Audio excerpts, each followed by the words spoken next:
I'm Maddie. And I'm Simon. Thank you for all of your comments. We really enjoy answering your questions. Yeah, we've had some great ones. And this one is from your mum, who asked a rather appropriate question. Do animals bully one another? No, guys.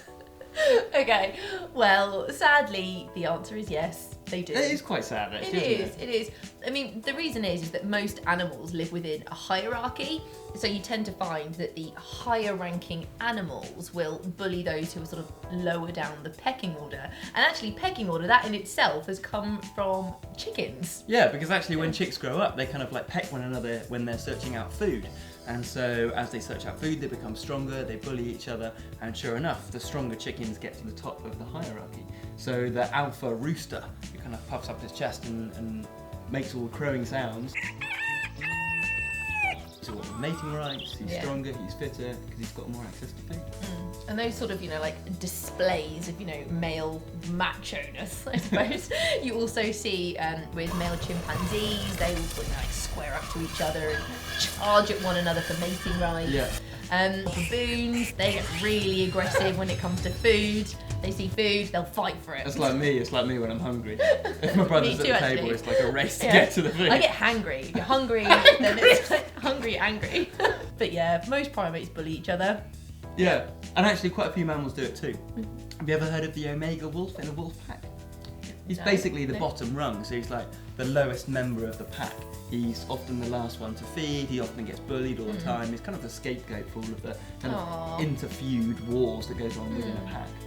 But he actually plays a really important part. He's kind of like the social glue within the group. Because if they bully the omega wolf so much that he decides to leave, the rest of the pack really kind of mourn. So he's like the brunt of the joke, basically. Yeah, he's always the brunt of the joke. So he's like the lad that's the one that gets teased, but actually, as soon as they've gone, no one's got anything to talk about anymore. Exactly, yeah. So he's a really important part of the pack. Poor Omega. I mean, actually, interestingly, some studies have been done into the effect of bullying on rodents.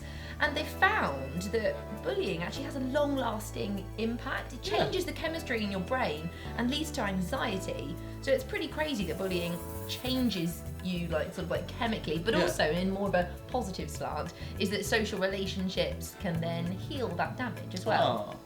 So we should just all be friends. Get away. Okay, the next question comes from Jackie Kid, who asks, human hair keeps growing until we cut it. So why doesn't that happen to other animals? So sort of what's the difference between hair and fur, basically. And the fact is, they're exactly the same thing. Human hair and fur are the same thing. And it's just assumed that if we let our hair grow, it will just keep growing forever and ever till we cut it.